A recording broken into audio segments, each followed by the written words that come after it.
Welcome to the CISSP Cyber Training Podcast, where we provide you the training and tools you need to pass the CISSP exam the first time. Hi, my name is Sean Gerber, and I'm your host for this action-packed, informative podcast. Join me each week as I provide the information you need to pass the CISSP exam and grow your cybersecurity knowledge. All right, let's get started. All right, so let's roll right into this. Authorization, as you're dealing with these different types of controls, is the process by which you're giving someone permission to do something within your computer system, device, your environment. You're authorizing them to do this activity. And it is an extremely important role when you're dealing with security in your organization. Now, one thing that we talk about in CISSP cyber training, and you're going to understand this with security in general, is you need to have some level of framework implemented within your organization. And this framework will help keep basically allowing you to maintain these different milestones and getting to where you need to go in your cybersecurity plan. And there's different authorization mechanisms that you're going to need to understand as it relates to the various security policies and the models that are implemented within your organization. So we talk about a security policy. That's the defined document that you will have stating what an individual can or cannot do. You may also define in this security policy things that may be the expectation or what may happen to them if they do not follow those specific aspects. So first what we're going to roll into is what we call discretionary access controls. These are the types of controls where a resource owner has the authority to decide who can and who cannot access their resources. So this is the first topic, discretionary access controls. This is a user-centric approach that's designed specifically to manage the permissions on these resources. Now, it does involve getting permissions to read, write, execute. You may have download. All those aspects are tied to this. And I've seen this with SharePoint environments. You may have a SharePoint environment or a Teams environment that is built, and you will then set the access controls, the read, writes, and so forth, to ensure that someone can utilize these controls and these tools efficiently. And so that is when we get into discretionary access controls. Now, some characteristics around this. A DAC, DAC, it basically comes into every object such as a file folder. Each of them has their own specific owner. Now, that's a key factor. You have to ensure that if you're working through the DAC characteristics, you provide a owner, or you work to strive to get an owner for all of these various aspects within your organization. So I'll give you an example of a SharePoint site. You have a SharePoint site that's set up.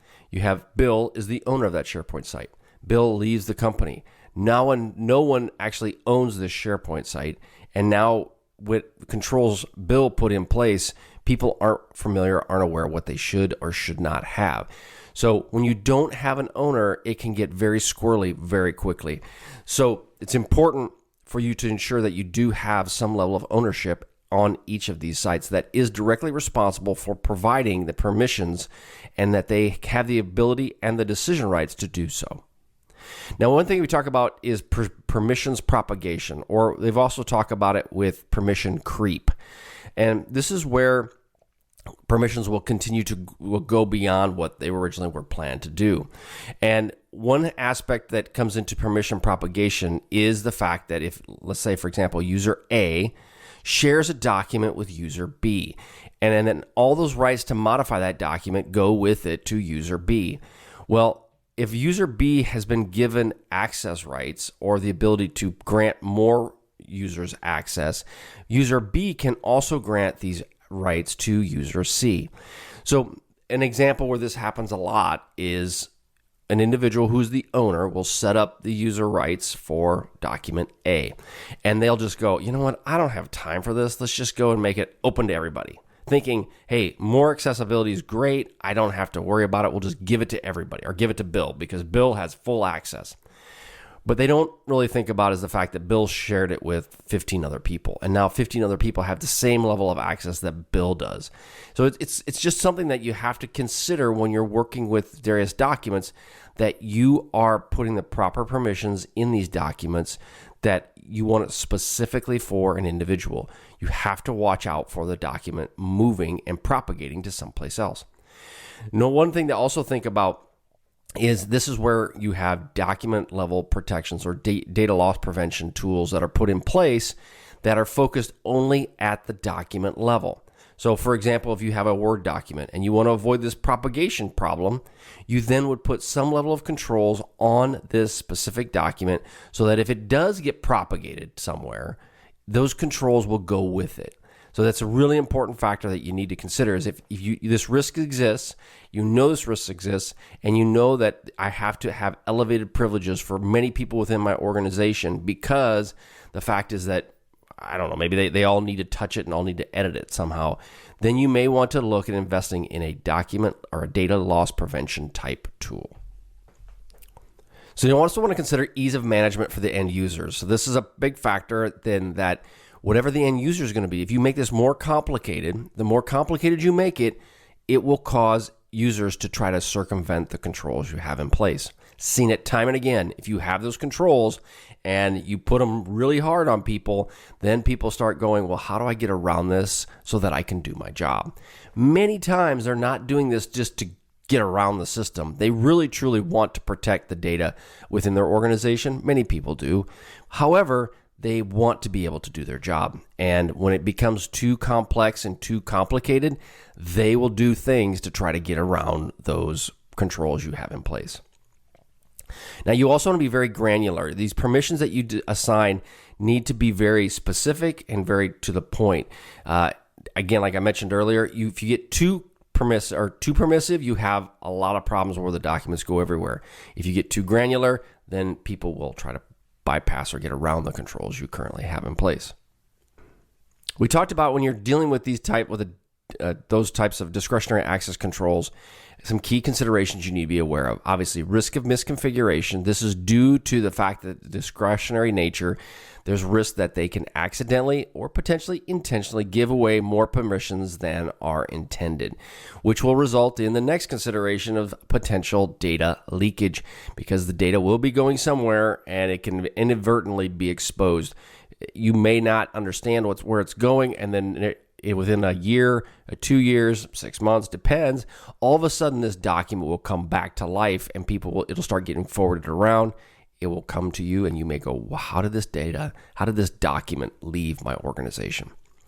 The next one is administrative overhead. Large organizations rely heavily on discretionary access controls because it can help things keep on track. But because of that, they go everywhere. There can run into audit challenges, especially if your organization is dealing with audits routinely from a financial institution or maybe a data records type of activity. You may have audits that you have to rely on, or you may be subject to various audits within your organization. The other thing with discretionary access controls, there is a lack of central oversight.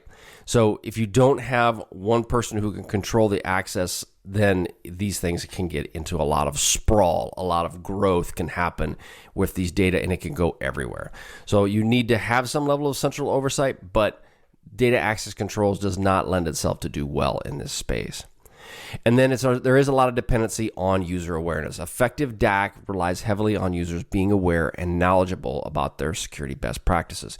So this means you need to have some sort of solid training program that is in place to help teach your employees.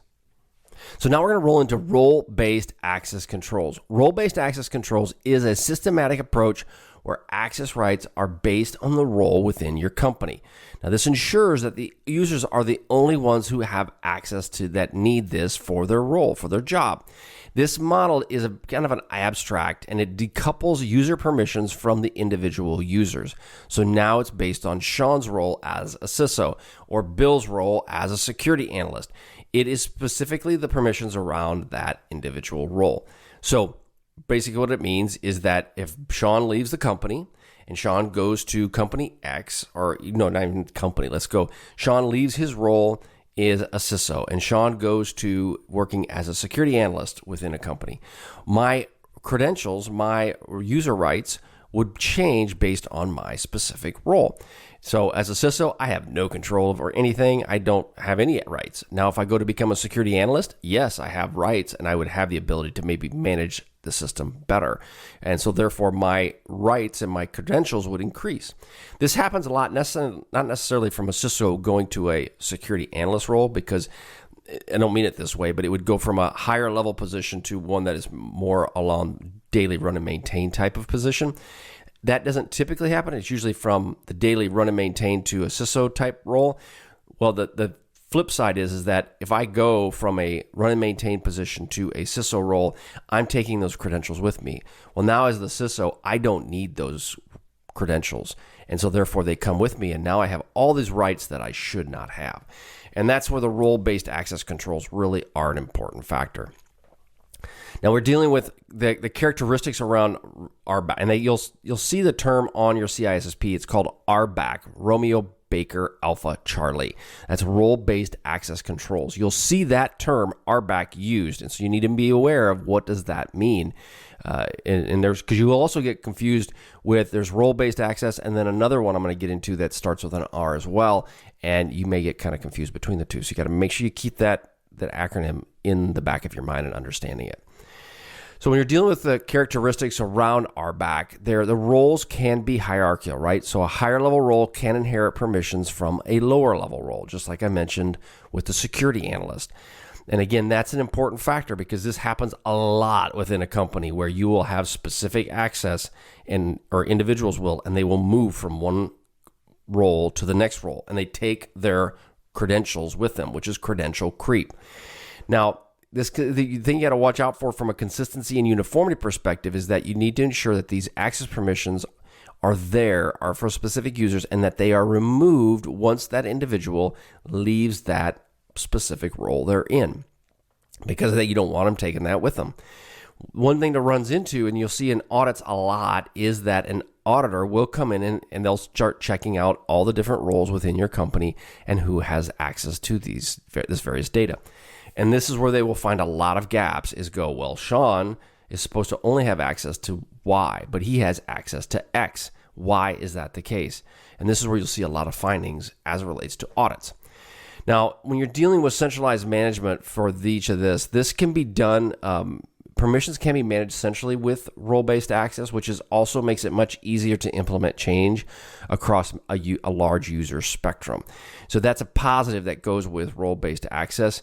And I've seen that work well. I've also seen it where individuals don't have good granular role-based access, and so then you can't do much with it. So you need to make sure that you set up within your organization at the beginning some level of access controls, and you're going to use a level of both. You'll have times where you'll use discretionary.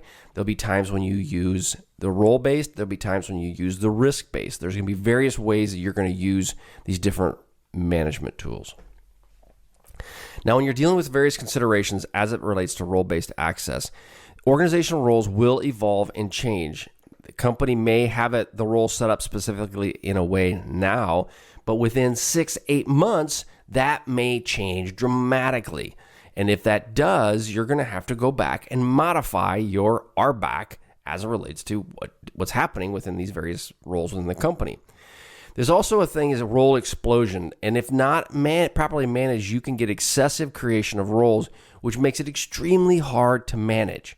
So you may the person that sets all this up goes, well, you know what? Instead of having 2 roles, we want 30 because they have various aspects. Each role is nuanced. Each role is specific.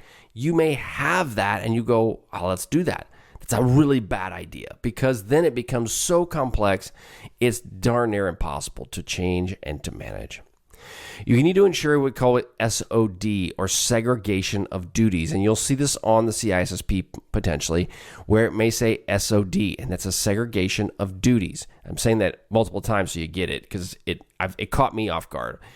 This is to prevent a conflict of interest and fraud. You'll see this in the financial industry where if you have money transfers that have to occur, when Sean clicks, hey, I'm going to send $1,000 to Sean's bank account, it has to go to another person in their role to approve or disprove that. And that works really well if you're dealing with money transfers or with people that have the ability within their organization to make drastic changes. Segregation of duties is a really good system. Now, if you don't have that in place, you need to really try to implement it.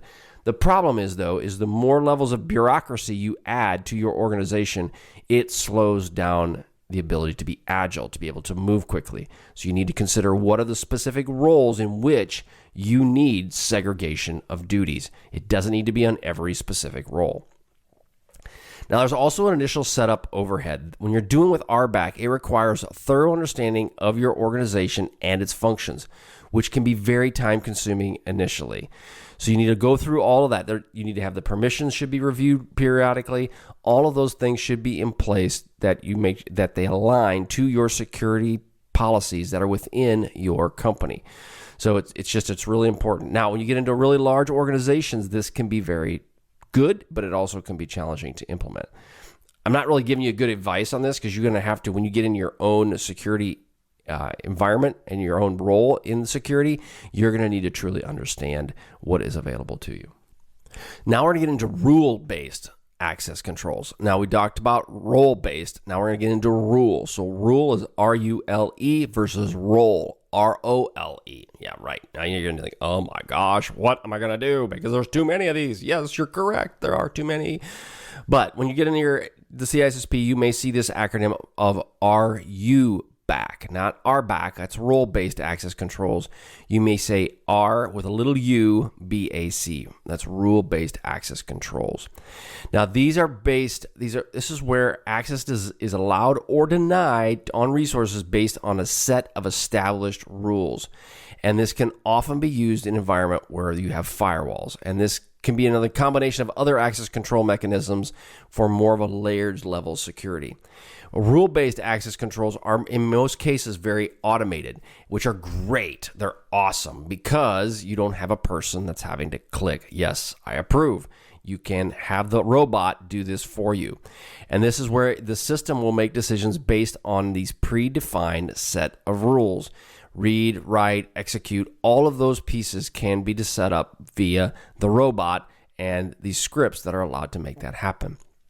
Now, the downside with some of this is that the decision is extremely binary, which means it's either approve or deny. There's no gray area in the middle, which when you have an individual that's approving this, that gray area can become helpful because you're like, oh yeah, I know what you're doing. Sure, let's approve it. Whereas a rule-based access control will say, doesn't matter. You didn't meet my criteria. It is denied. So it's important that you do understand when do you want to put in place rule-based access. Now, the rules are defined, and we're getting into some of the characteristics of it. The rules defined as an objective criteria rather than the individual user identities that are tied to it. So because of it, it does help alleviate the problem of, well, yeah, you know what? I know Bill. Bill's a great guy. Bill needs this for his role. Yeah, approved. It helps reduce some of that. Now, again, like we mentioned before, it does reduce the flexibility that you may have if you have some gray area, but it will allow you to speed up and advance your access allowance faster because of it specifically. And again, these are all set up with a pre-established rule that's in place. Now, they can be used to grant access based on certain conditions, context, resources, you name it. They can be done specifically along those lines. Now, the other aspect is it does provide an automated enforcement, and this is due to its rule-based nature, and the access decisions are generally enforced automatically by the system without requiring manual intervention. Now, some things to consider is you have complexity, there's conflicting rules, all of these aspects can come into play. You may have a rule that doesn't work well with another rule, and now you have conflicting pieces of this. You have a very complex rule that it is supposed to go A, B, C, D, E, and before it goes to F, it's got to do, 10 jumping jacks and move on to the next. It's the complexity can get out of hand.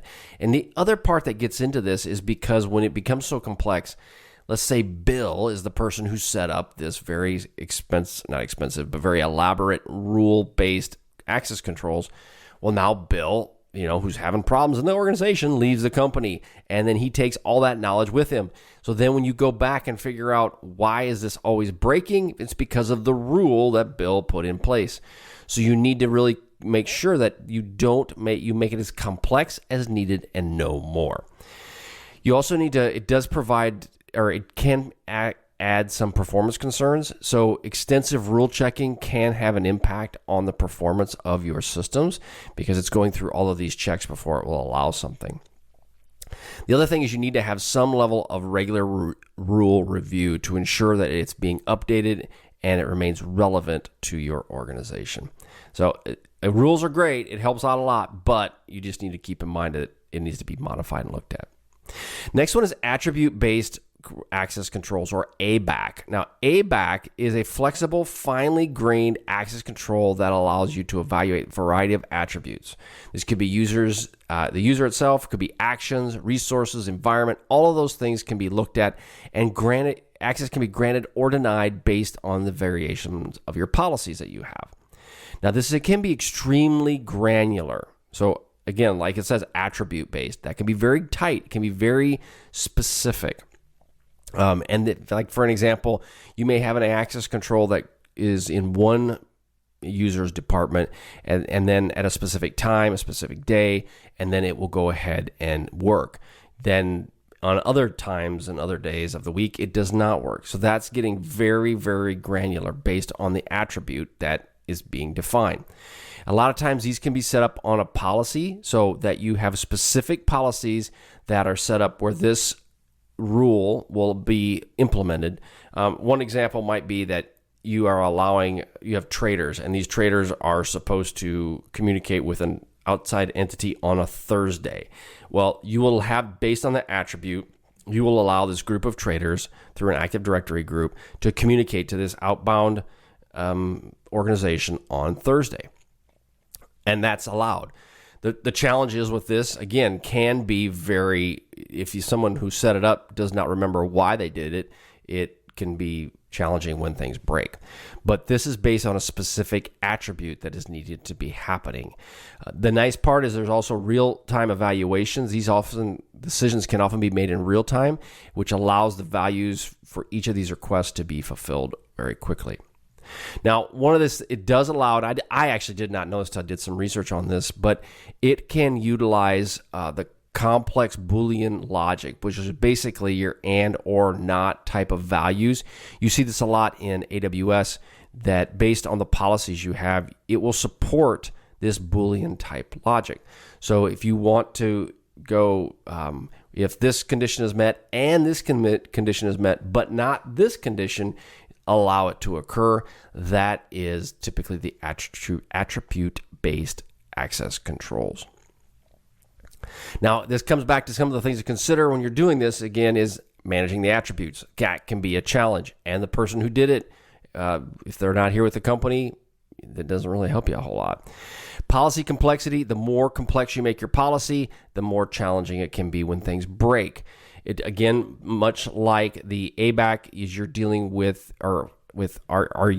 rule-based access controls. See, there's a lot of these.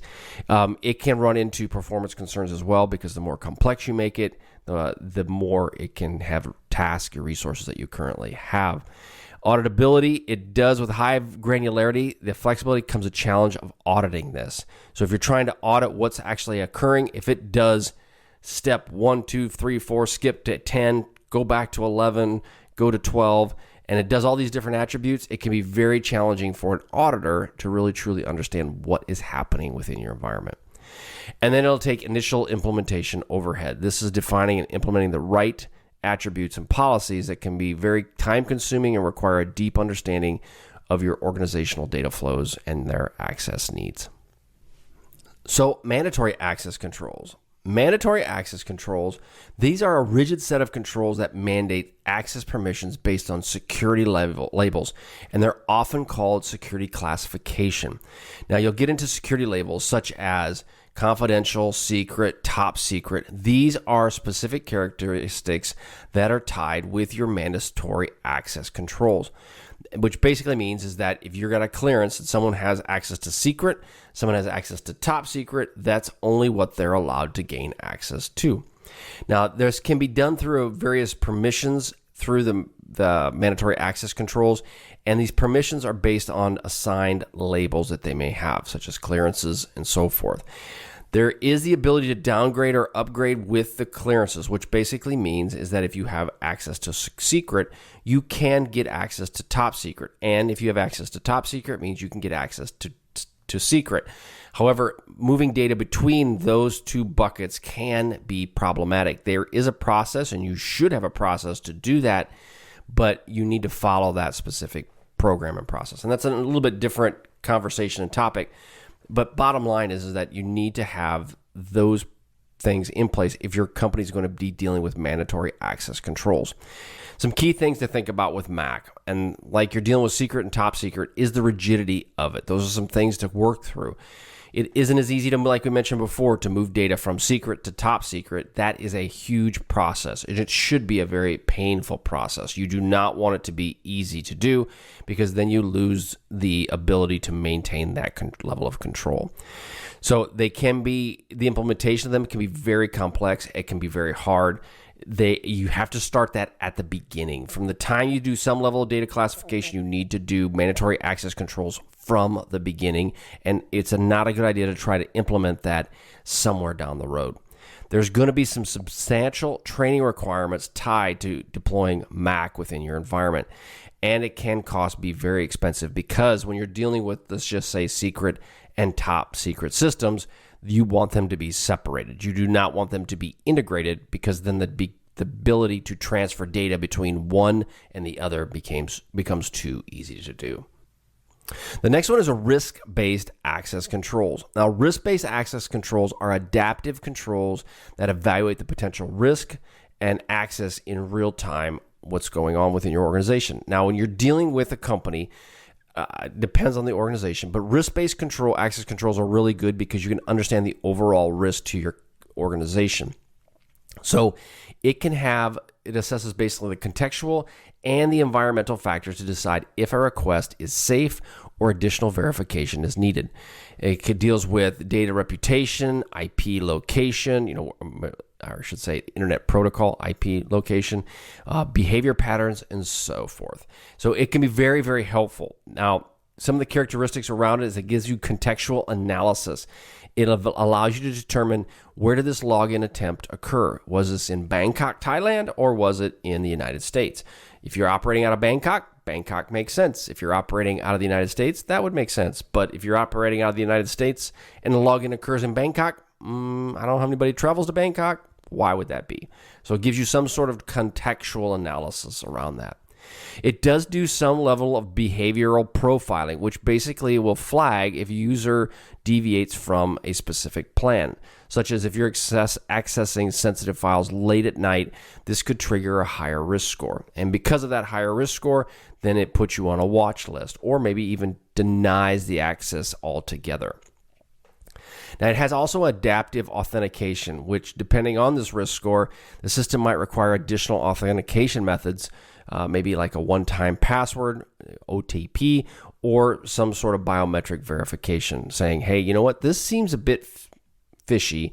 I want you to verify who you are through utilizing some sort of multi-factor authentication.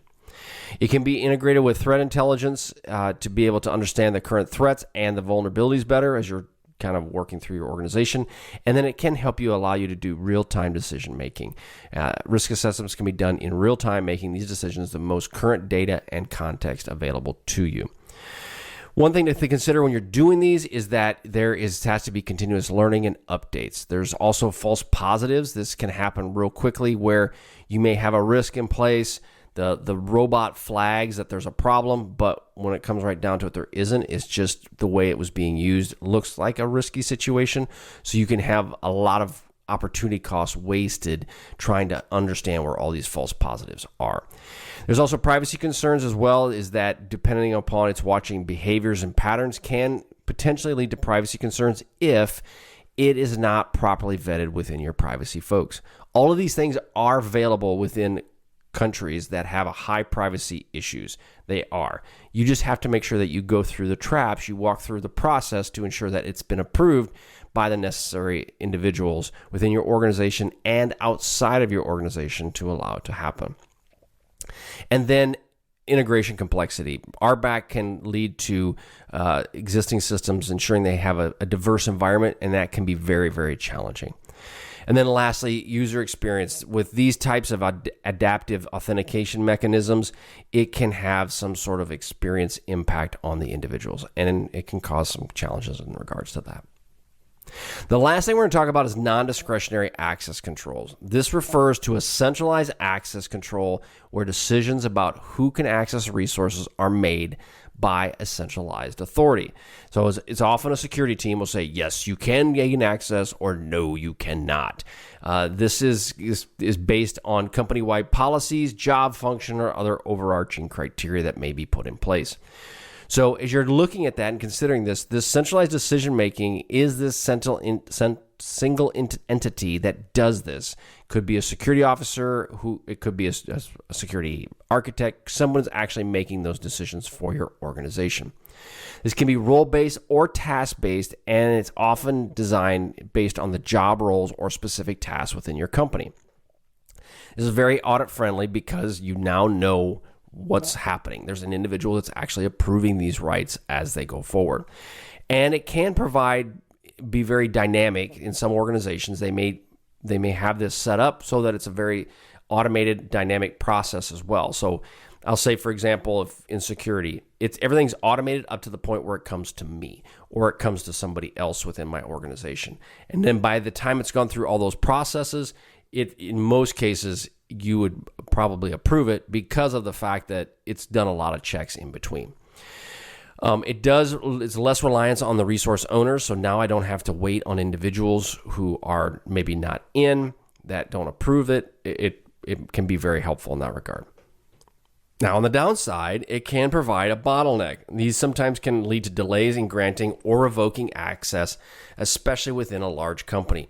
Or if somebody like myself wants to take a vacation someday, you need to have processes in place on how to allow these approvals to continue in the event that someone is leaving your company. If not carefully managed, roles might be too broadly defined, leading to excessive access. Regular reviews are needed and required and should happen routinely to ensure that these things remain appropriate.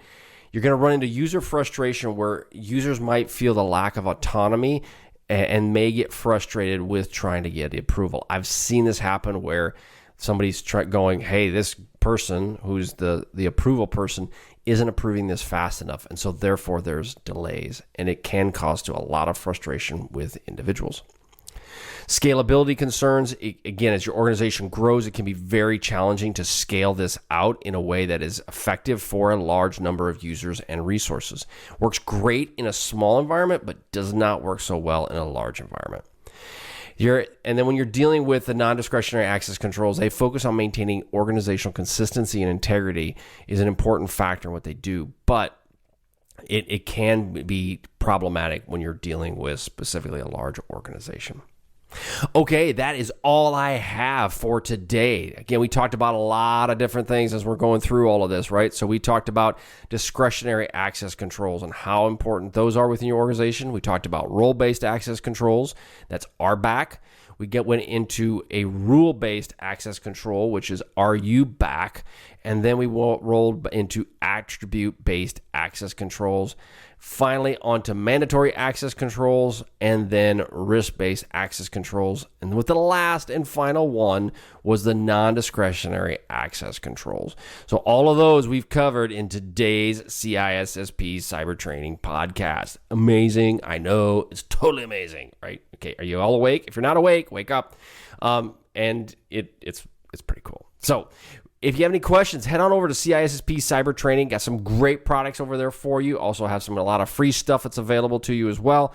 And if you go on to my blog, you'll be seeing this podcast. The video of it will be posted out there as well. So there's a lot of great stuff available for you in your studying endeavor to get access to the CISSP and to pass the doggone CISSP exam. Just had an individual of mine sent me an email yesterday going she passed, and she's pretty fired up about that. So that's pretty cool. All right, I hope you guys have a wonderful day, and we will catch you on the flip side. See ya. Hey, thanks again for listening today. It's been my pleasure to prep you for the CISSP exam. Are you interested, though, in some free CISSP exam questions? Head on over to freecisspquestions.com and sign up to join my email list, and you'll receive access for 60 free CISSP questions each and every month for the next 6 months. That's a total of 360 questions just for signing up with CISSP Cyber Training. You'll also gain access to other free CISSP resources, so just head on over to freecisspquestions.com and sign up, or head on over to CISSPcybertraining.com and sign up today. Have a wonderful day, and we will catch you on the flip side. See ya.